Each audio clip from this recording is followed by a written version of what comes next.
Unscripted.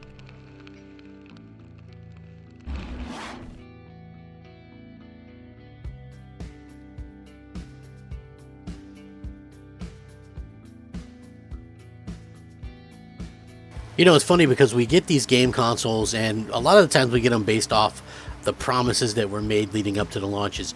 Much like how we get, we get these kind of situations with, when we elect our officials and things like that. Politicians lie. They tell us a lot of stuff that we want to hear leading up to the launch, and then, they kind of let us down, in a big way usually when they actually make office, and all the promises are just nonsense, and I feel like sometimes that's the way when it comes to these console manufacturers and things like that. And it's not unusual or uncommon, in my opinion, for these things to come out and honestly these things to kind of come out and look a little bit bad because the people themselves made these promises and then the promises just aren't viable, right? And I feel like that's something that tends to happen quite a bit, and as far as I'm concerned, it's going to continue to happen as long as gamers allow it to happen. And I hope that that's not very long. I hope that we kind of start calling these companies out. I mean, listen, I get it. It's not like a to be honest with you, it's not a huge thing. It's probably one of the reasons why my channel does so crappy. I mean, obviously besides being a crappy channel, but we just kind of live in a day and age where people want to hear good stuff about the particular thing that they like best, and when you're not delivering that, I think people get kind of ticked off or whatever, and that's that's a little bit unfortunate. But at the same time, I do feel like we're going to see some changes made sooner rather than later, and I hope to continue to see some of these things implemented as we go along. Now, Sony has made a lot of promises. They've said a lot of different things. But the thing that I kind of want to talk about is what I find to be pretty incredible. It really kind of shows that Sony was kind of full of it in a major way. And, I just would feel kind of remiss if I didn't talk about it. You know what I mean? I think that at the end of the day, this is something that that really kind of, I don't know if it ticks me off or it just kind of just rubs me a little bit wrong. But now that we've had all these leaked documents come out from the Apple Epic Store kind of display or whatever, we're starting to see some things. Obviously, Phil Spencer basically wants Xbox to be a third-party app on everything. Sony really hates the idea of crossplay. Epic Games was trying to force Sony to kind of budge into it. Obviously, having the biggest game around really kind of helped their cause. But Sony, it wasn't for the children. It wasn't for this. It wasn't for that. They just really just felt like if you could crossplay with people, that was going to cost them a sale or whatever. So it's obviously, according to this anyway, not really a secret that Sony held back PS4 cross-platform play for years, but new confidential documents and emails revealed just how much Sony was against letting people play the same games with their friends on other platforms. Sony initially blocked cross-platform play for both Rocket League and Minecraft, despite Nintendo and Microsoft both enabling players to play across Xbox and Switch. The issue really blew up, though, when Sony blocked Fortnite crossplay in 2018, and players got angry. It now appears that Sony may have been holding off to offset potential revenue losses.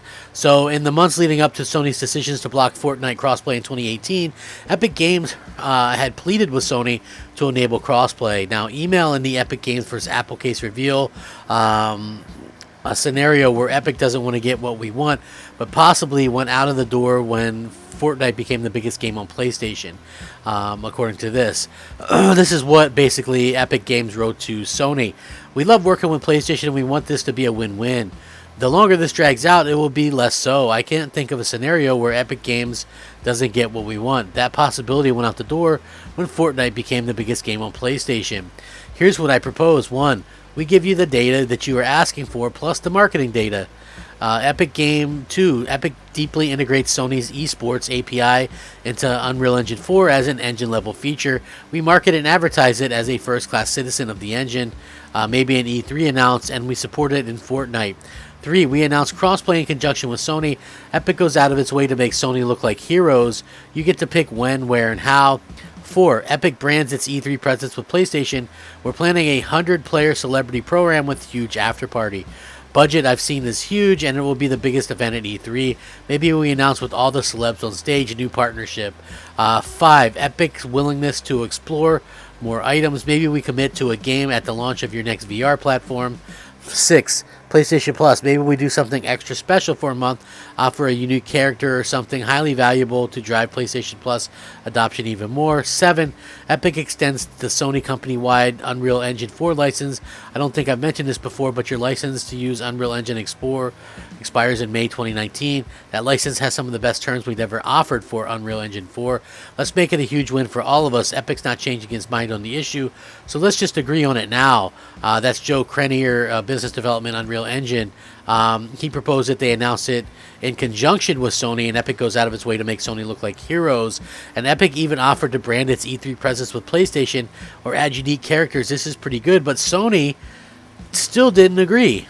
Gio Corsi, Sony's senior director of development relations at the time, dismissed the idea of crossplay, noting that cross-platform play is not a slam dunk, no matter the size of the title. A clear reference to Epic's flex about Fortnite's dominance on PlayStation. As you know, many companies are exploring this idea, and not a single one can explain how cross-console play improves the PlayStation business, according to Corsi. But as of August 2019, it appears that Sony may have found a worthy argument, a way to potentially siphon off money from its competitors in exchange for access to PlayStation players. The email correspondence doesn't reveal where the issue ultimately ended up, but a document entitled Cross-Platform Policy Requirements and Policy and Process from August 2019, after Sony's change, reveals how Sony may now approach crossplay. A cross-platform revenue share forcing publishers to pay Sony a royalty whenever PlayStation players contribute more than a certain percentage to the bottom line of the cross-platform game, to offset the reduction in revenue from Sony enabling crossplay. So that sounds like a bunch of lawyer speak, right? But basically it means if Sony hits a certain number of total players, like, okay, on Fortnite they have almost 50% of the players and revenue, they probably get extra money for doing so, right? That basically is kind of the bottom line here. So revenue sharing is basically what they're talking about. If the portion of the PSN revenue share divided by PS4 gameplay share for the title is less than 0.85 in any given month, the partner will pay Sony royalty to offset the reduction in revenue. So basically, Epic Games kind of made it foolproof to where Sony wouldn't lose any revenue by doing this, and I think it did end up being kind of a win-win. But again, it does make Sony look like kind of a crappy, old fogey. You know what I mean? Like, listen, I'm not a huge, I'm honestly not a huge crossplay guy. I disable it whenever, I disable it whenever I can. Okay, I honestly do. So I do think that it doesn't really, especially when it comes to like PC crossplay, I hate it.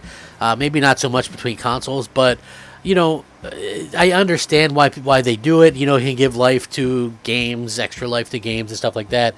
But at the same time, honestly, it's just not my thing, and I can kind of understand where Sony's coming from. They're a little bit old school with it. So Epic Games CEO Tim Sweeney confirmed in a testimony that Sony is the only platform holder that requires this compensation for crossplay. In certain circumstances, Epic will have to pay additional revenue to Sony, according to Sweeney.